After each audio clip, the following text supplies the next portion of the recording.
Meu nome é Sandro Farias de Souza, mas as pessoas me conhecem como Sandro Biondo ou Biondo apenas. E por que Biondo? Eu sou neto de italianos, a minha avó é italiana, o único neto lourinho dela sou eu, e aí ela me chamava assim quando eu era pequeno, porque Biondo é louro em italiano. E aí virou meio que um apelido de infância que a gente traz a memória afetiva e acaba adotando como nome de arte, nunca de guerra. Quando eu era criança, eu perguntava para que eu sirvo, né? A maioria das pessoas deve se perguntar isso. Então, quando eu era criança, eu queria ser carnavalesco de escola de samba, queria ser cantor, queria ser apresentador de TV, queria ser escritor. Tá certo que eu estou no lugar, eu acho que correto agora, porque eu estou, né, luz, tem palco, tem tudo. Para cantor e apresentador de TV seria o lugar ideal. Carnavalesco também, escritor às vezes, porque felizmente hoje tem muita feira de literatura pelo país.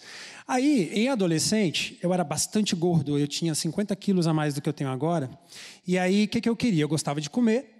Eu queria ser jogador de vôlei ou chefe de cozinha. Por quê? Porque eu gostava muito de comer, então eu achava que eu podia preparar meus próprios pratos. E eu adorava esporte, o meu esporte favorito era o vôlei, e eu pensava que uma coisa poderia equilibrar a outra, ou seja, eu poderia comer muito, jogar muito vôlei, e aí fazer um equilíbrio e assim, ter um corpo perfeito e nunca mais parar de comer. Nenhuma coisa nem outra deu certo, obviamente, mas eu consegui emagrecer, o que já foi um bom ganho. Quando eu estava na época do vestibular, jogo de quantos erros eu pergunto? Porque a gente no vestibular passa por isso, né? O jogo dos 7 erros. No meu caso, foram 5, talvez, erros, porque na época eu não sabia o que eu queria fazer direito. Então, direito foi uma delas. Eu fiz 5 vestibulares. Eu fiz vestibular para direito, para biologia, para relações públicas, para jornalismo e para artes cênicas. São 5, exatamente. Hoje eu não posso dizer que eu sou nenhuma dessas 5 coisas. Relações públicas e jornalismo foram os cursos que eu segui. Artes cênicas, eu acabei passando em todos os vestibulares e tal. Na época eu era estudioso, coisa que eu não sou mais. Mas o vestibular de cênicas eu fiz um NB 2 semestres. Descobri que eu era muito canastrão. Eu adorava o palco, mas eu não sabia representar. E aí eu falei, não, eu sou muito canastrão, não consigo me livrar das minhas máscaras, né, da minha autocrítica enquanto ator, não sirvo para ser ator. Mas vai ficar claro daqui a pouco que isso me influenciou muito. Em adulto, eu fui, como eu falei para vocês, jornalista, relações públicas e concurseiro. Concurseiro porque é o seguinte, Brasília acaba puxando vocês para isso, todo mundo para isso, né? Eu tinha a minha família é de imigrantes, então existe meio que essa coisa de vamos fazer, cada filho vai ter um negócio na família e tal, não sei o quê. Aí o meu pai quis que eu fizesse um negócio, aí eu montei um café, chamava ID Café em 2009, ele era super hypezinho na época, em 2009, não, mentira, ele era na 209, trocando os números, eu não sou bom com números. Ele era na 209 Sul, mas ele aconteceu em 2003. Durou 6 meses. Porque ele era um sucesso de público e um fracasso de bilheteria. Porque eu me arvorei a lidar com números, com dinheiro, com ciências contábeis, com banco, com compra, com aborrecimento, com, enfim, coisas chatas da vida. Não nasci para isso. Então, demorou 6 meses só, e aí eu fui à falência. E aí, como eu fui à falência, o que a gente faz? Vira concurseiro. Fiz alguns concursos, entre eles o concurso da Petrobras. Em 2008... /9, eu fui morar no Rio de Janeiro, e aí eu fiz o concurso da Petrobras na época, eu passei, e aí fui gestor de patrocínio cultural da Petrobras, em teatro e dança. Já está o ator lá atrás, se projetando para agora, né? Essa apresentação eu chamo de A Desordem Natural das Coisas, porque tudo que eu planejei na minha vida deu errado e depois deu certo. Exatamente por conta da desordem e de um pouco do ócio misturado com um pouco do acaso, e depois as coisas vão se acertando. No Rio de Janeiro, eu não tinha o que fazer além da Petrobras, eu fui fazer um curso de DJ. E aí eu tocava numa boate que era maravilhosa, que ela funcionava num puteiro. Pode falar palavrão, né, Lu? Do jeito que eu... Não acho que puteiro seja palavrão, mas enfim. Tinha uma boate chamada Clube Antonieta. Eu era DJ dessa boate, eu tocava a noite inteira. Vocês vejam que tem palco também envolvido nisso aí. E aí a boate não podia tirar foto. Por isso que eu não tenho registros dessa época, mas eu tocava a noite inteira, toda sexta-feira, era super divertido. As pessoas que iam lá eram maravilhosas, eu adorava essa experiência. Mas aí, como eu era concurseiro, eu fiz um outro concurso, passei na Câmara dos Deputados e fui chamado para o tal concurso da Câmara dos Deputados. Cheguei aqui e falei, não vou querer ser funcionário público padrão, eu quero fazer alguma coisa, já que eu aprendi a ser DJ, eu vou tocar. Aí fiz uma festa chamada Kinda.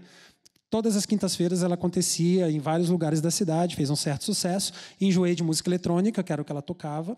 E aí eu criei, junto com o pessoal do Sovaco da Asa, uma festa chamada Mafuá, que era um baile carnavalesco fora de época que acontecia todos os meses. A gente fazia isso para angariar recursos para a saída do bloco.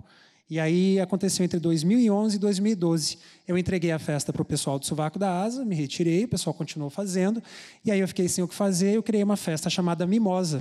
Um belo dia eu estava no Objeto Encontrado com a dona de lá, minha amiga Bebel. Ela tinha acabado de fazer o café. Eu tinha acabado de sair da Mafuá. Ela ainda não tinha público, eu ainda não tinha um espaço. E aí estava um calor como hoje, eu falei, Bebel, vamos fazer uma mimosa aqui? Ela, sim, vamos fazer aquela bebida de suco de laranja com espumante. Eu falei, sim, mas eu vou chamar mais gente para participar disso. Quem? Não sei. Vamos convidar o público e vamos abrir um evento aqui. E aí a gente criou a primeira mimosa, que está fazendo exatamente 6 anos, agora em setembro de 2018, ela foi lançada em 2002. Primeira edição da festa lá na Bebel teve 100 pessoas. No mês seguinte já tivemos 200, 300, na quarta edição 400. Aí a Bebel me expulsou de lá, porque não cabia mais gente, ela só tinha um banheiro. Ela falou assim, amigo, impossível continuar com essa festa aqui. Fui para o Brasília Palace, onde eu fiz 2 ou 3 edições, e aí gente pra caralho, tinha mais de 1.000 pessoas a cada edição. E aí eu meio que participo de um coletivo que começou a fazer essas festas, esses encontros na cidade durante o dia. Essa coisa da ocupação urbana, da ocupação pública, né? Final de tarde, tal, as primeiras festas ao ar livre de Brasília, que eu acho que é a vocação da nossa cidade.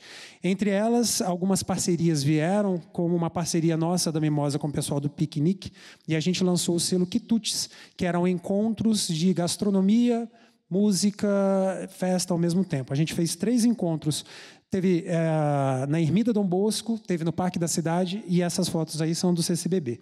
Depois a gente saiu com a Mimosa viajando pela cidade, passamos pelo Jardim Botânico, pelo Cine Brasília, CCBB 2 vezes, pelo Museu Nacional, pela Terceira Ponte e por aí vai. E essa foi a edição histórica. No Castelinho do Parque da Cidade, na época, a administração do parque me convidou para a gente fazer um buchicho lá. Fizemos essa festa que reuniu mais ou menos 2.000 pessoas, com expositores, com festa. A gente ocupou aquela partezinha do Castelinho, que está na memória afetiva das pessoas, né, que brincavam ali desde criança, e o Castelinho estava meio que abandonado. A administradora do parque pediu para eu escolher um lugar. Aí ela falou, onde você quer fazer? Eu falei, eu quero o Castelinho. Ela disse, mas lá está abandonado. Eu falei, por isso mesmo. Vamos levar para um lugar que não está tendo uma boa, que não está tendo uma frequência sempre. Vamos colocar ele um pouquinho mais em evidência.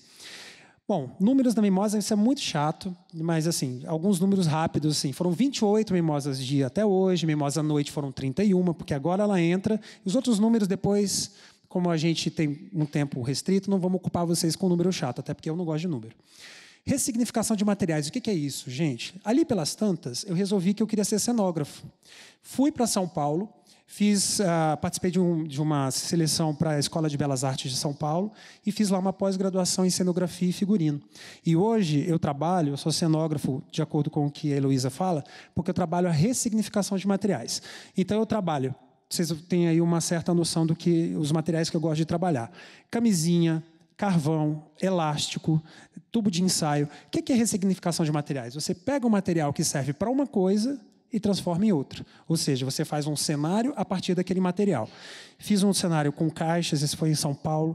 Uma ocupação no Mimobar, que eu sempre faço umas instalações lá, com chinelas, sandálias havaiana. Temos copos descartáveis, tem carta, tem papel, tem envelope. E a Mimosa à Noite ficou conhecida pelas suas cenografias. Em 2017, eu fui participar de um evento, a Quadrienal de Praga, eu participei em 2015, e aí eu tive a ideia de fazer o Mimobar, que é um bar em um container com cadeirinhas de praia, e ele é volante, ele é um bar que ele anda pela cidade. Talvez daqui a pouco ele ande para fora da cidade também. Pegou bastante no gosto do brasiliense. A gente faz ocupações, a primeira foi na 105 Norte como projeto piloto, fomos para a Funarte, estamos de volta na 105 Norte e agora estamos procurando novos endereços. Se alguém souber, por favor, me avise que a gente precisa de um lugar para colocar esse container. Hoje são 5 containers, 200 cadeirinhas de praia. Nós temos, no nosso pequeno complexo, nós temos uma galeria de arte dedicada aos artistas da cidade. Essa galeria de arte também é cinema ao ar livre, ela recebe sessões de cinema todas as quartas-feiras, cadeirinha de praia, ao ar livre, pipoquinha de graça, e ela também serve como palco para DJs, entre eles eu, porque vocês sabem que eu sou exibido. Quero agradecer a todos vocês que me escutaram aí, tiveram essa paciência. Aí estão as minhas informações de Instagram, de Facebook. Desculpa falar correndo, mas eu sou um pouco hiperativo dessa maneira. Obrigado, gente.